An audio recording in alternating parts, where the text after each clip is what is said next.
Hey YouTube, how's it going? It's March 2020. Getting ready for fishing season. Just got done with maple syrup season. Still gotta finish the basement bathroom project.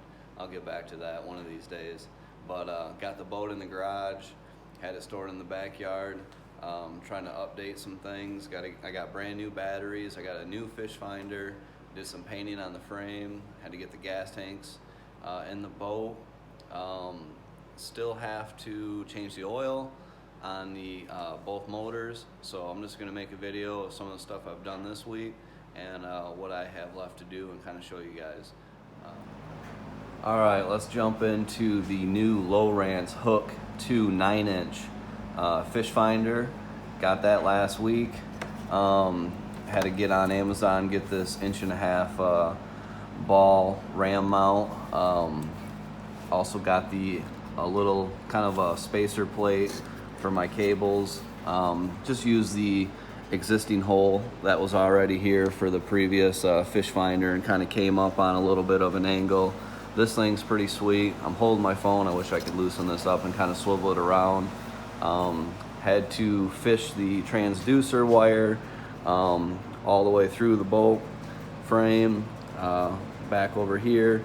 And I still have to mount the transducer, just waiting for a plate to kind of come in. I'm gonna get a transducer mounting plate, mount that on the back of the boat. This will go on the mounting plate. This is the Tripleshot. It has down scan, side scan, and sonar. The other thing I did this week is I got the wire wheel out, did a little bit of painting on my frame, and ground down a little bit of rust that was on this frame. It started a couple years ago, kind of where the electrical wires run for the trailer lights.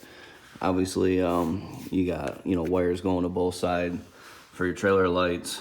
It's just kind of rusting out a little bit. So I did a little bit of welding, welded some plates on here a couple summers ago. Started rusting again, so cleaned it up, primed it, painted it again. Hopefully it lasts a couple more years. Alright guys, I'm back on the Fishfinder again. I just wanted to mention, I bought this 3/8 spiral wrap. I use this stuff to kind of protect a lot of electrical wires, whether it's on a tractor or a snow thrower or your fishing boat, just from people stepping on it, fishing hooks, things can get kind of kinked. It really protects it, makes it nice. Obviously, I kind of swivel this thing around, kind of tighten it back up again, but it just makes for a nice, clean install. I also used it back here. This is where all my power is coming from for the batteries. I got just some black Smurf tube. I used it right here. I used that spiral wrap kind of going all back this way, up to the motor. And then also here's my transducer wire, so I used it right here too. That's just an extra level of protection. It's only a couple bucks. Doesn't weigh anything, doesn't really add any weight to your boat. So, why not use it? Just make everything last a little bit longer. And it even gives it a little bit of UV protection too. All right guys, it's time to change the lower unit oil, getting this boat ready, 80-90 weight. I have always struggled to get this screw out and this screw out. And you can see I've had to use a center punch and kind of push the metal back over and reprofile the screw and try to get something to work right. This always wanted to strip out. Made a tool up a few years ago, reprofiled this, and actually got this to work. Even though it didn't work as good as you would think, it still worked. Well, I think I'm sick of that. So I'm gonna jump over to a Allen head screw made by this Sierra company, and I'm gonna give that a try. Got the that's lower. Here's my upper screw, and I'm gonna update you when I'm done with that. Got to change the crankcase oil on the 4-horse Kicker Yamaha, and also the lower unit oil on this bad boy too. So I will update you when I'm done. Alright guys, just a quick pointer. When you're changing your lower unit oil, you want to check the magnet. See if there's anything on there. That will show you if there's any wear and tear going on in the gears or a gear. And also look at your fluid, see if it is milky looking, see if it's changed color. This was a blue 80-90 weight from last year. It looks pretty clear. No water was coming in the lower unit from the lower unit seal, which is kind of back in here. You want to take your prop off, make sure there's no fishing line wrapped up around your lower unit shaft and heating up and then working its way into the seal here, especially like, you know, spider wire. You know, they got some pretty aggressive fishing lines out there these days. So take a look at your oil, see how dirty it is. You know, just to give you an idea if the seal is bad and if it's taken on any water. This looks pretty clean. Obviously, just changing it anyway. All right, guys, time to add oil. This is a little oil pump kit. Screw it into the threads down there. Goes right in the oil container. You just pump the oil in until it comes out the top hole. And Weston's out here helping me. Say hi.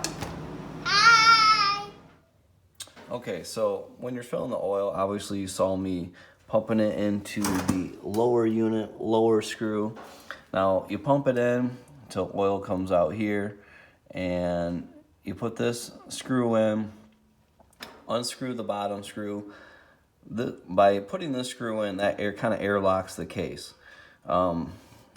Just like, you know, when you're drinking water, your coffee bottle, if you have a little hole in it, you let air in, coffee comes out better, you know, pop, whatever it is you're drinking. It's the same principle here.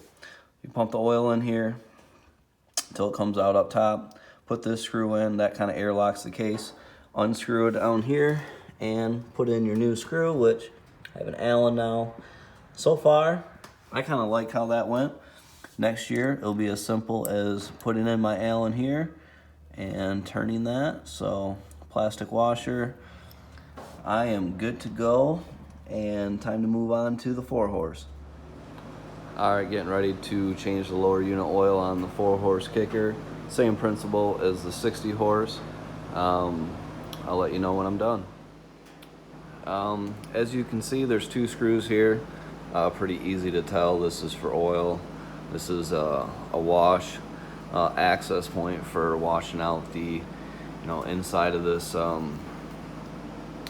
shaft housing, and probably just washing it out for salt water, whatever the case is. I'm not exactly sure, to be honest with you. Maybe it's a way to backwash,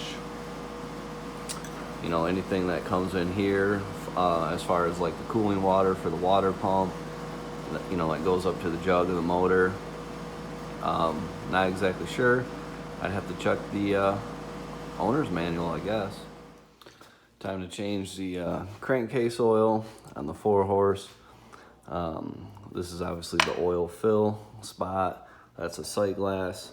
Not supposed to be oil above the sight glass. You'll just see the oil when the engine's running. The oil level, you got to check on the dipstick here. First time changing the oil. Here's the drain plug here. So I'm gonna get that done and I'll get back with you. It's coming out pretty good. Engine oil looks pretty clean. This is a brand new engine from last year. It's probably got, you know, 10 or 15 hours on it. Just trolling around trying to catch a few walleye. Everything looks normal so far. Hey, I'm back. Got the oil changed on this lower unit and the crankcase oil.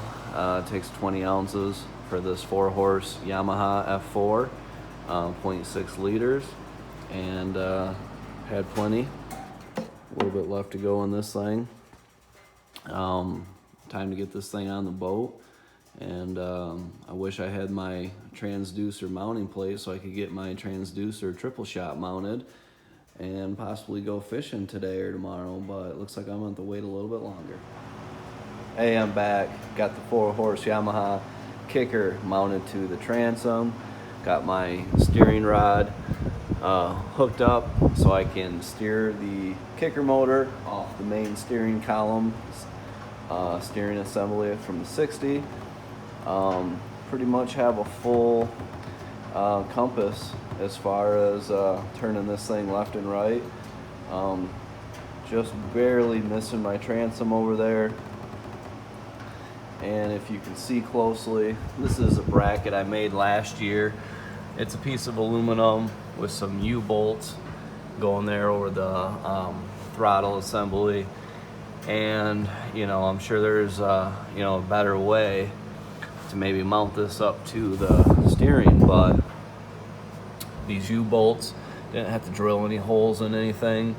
It's kind of a non-invasive kind of assembly here, and you can easily take this off, drop that down, use this like a regular tiller if you wanted to, yeah, barely clears the end of the transom there. So I thought it's kind of a slick little setup for trolling around. One other thing, the new Deka marine battery deep cycle / starting batteries are installed. So yeah, new Fishfinder, new batteries, oil's changed, part of the frame is been painted. Just got to mount the Transducer Tripleshot, and I'll be off and fishing soon, so hope you see you out there. Thanks, like and subscribe and share.